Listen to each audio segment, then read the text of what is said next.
Started off with art thing where there was this really controversial year, 1990-91, where Serrano did Piss Christ, and then Thorpe got thrown out of the museum, right? The Cincinnati, right? This is too much for our people here in Ohio, and they shut him down, right? So it was a big deal. National Endowment for the Arts, right? So anyway, okay, so that was the genesis of Pink Jesus, was the Serrano Piss Christ, the artwork, which was actually a very beautiful photograph, and the Mapplethorpe, exorcism. They got rid of Mapplethorpe. It was too much. So there was this moment, and then right on top of it, Jesse Helms, the fucking crazy fucker. So I thought, well, I'm a sister of perpetual indulgence. I'm all about working every last nerve of the church. So I decided, well, we should have not just Piss Christ, but we should have gay Jesus, right? Jesus gay. Everybody thought that anyway. So Pink Jesus, and I was already really good in heels, and I looked like Jesus. I had the eyes, and I had, I could do it, and I was skinny, and so 6 o'clock in the morning at Gay Pride, I have all my friends come over, and I stood on a box, and they painted me with sponges with pink makeup, and for 2 hours. So finally it's all on, and it's kind of like a matte makeup. But I had to be wrapped, and I had a little loincloth, Jesus with a little loincloth, which was a burned American flag. I had a real American flag, very carefully singed on the edge, just ever so perfectly. And that was my little loincloth, and pink high heels. And I know how to wear heels. Actual pink high heels. What color pink was it? They're all the same color. Hot pink? Hot pink.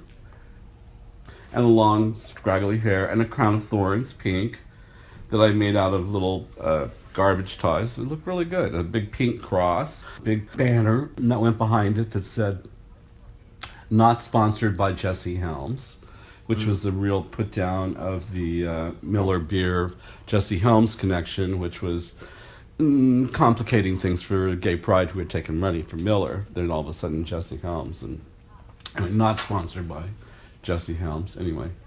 And so much people carried the banner, and I just remember I got wrapped in plastic. I couldn't sit in a car because I had this paint all over me, this makeup, and so I got wrapped in like a drop cloth and thrown in a truck and go down, and we're right at the very beginning of the parade, and I said, we have to get right at the beginning. I can't walk through a crowd in this. It'll be too much. The minute I get out of the car, it'll blow everybody's minds.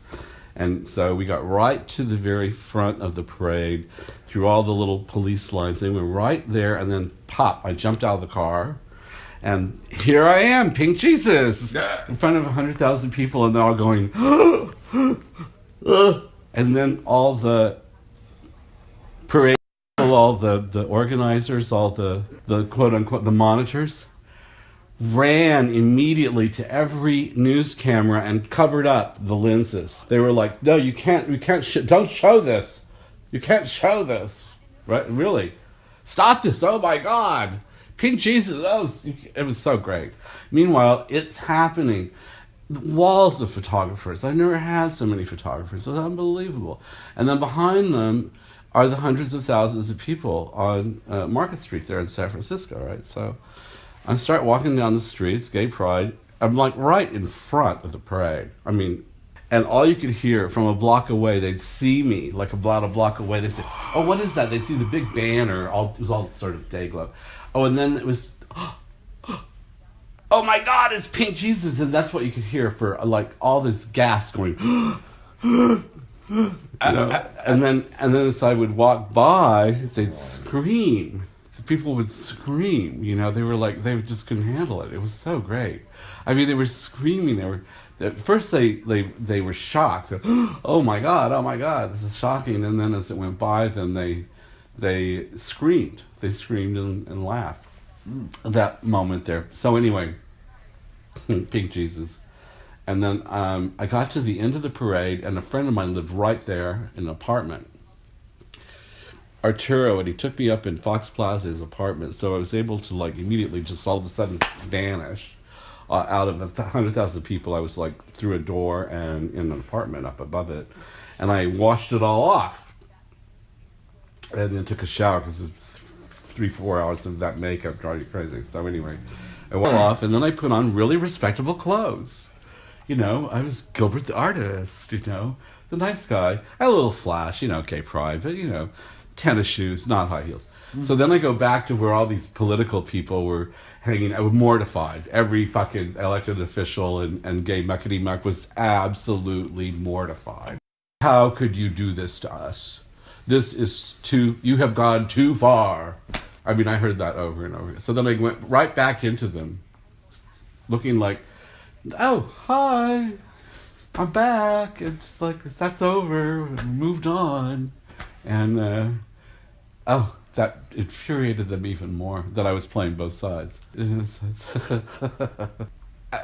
It definitely added to my very, questionable reputation there.